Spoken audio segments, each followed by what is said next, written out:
What's up guys, Realme introduced its first flagship called X2 Pro recently, and it came with the Snapdragon 855 Plus chipset and plenty of other premium specifications. Now the company is aiming even higher and will introduce Realme X50 5G very soon. The CMO of the company revealed it on the Weibo. In the post by CMO of the company has the outline of a phone, and we can spot two cameras in the upper left corner in what appears to be a punch hole in the display. This means the X50 5G will be not only the first 5G enabled phone of the brand but also the first one with a hole in the display.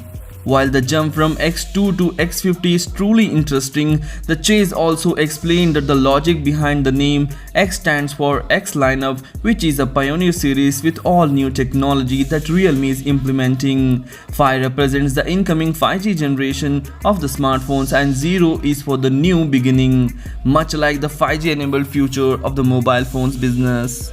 The Realme X50 5G will work both on the standalone and non-standalone 5G networks, which means easier transition and broader coverage of the next generation connectivity.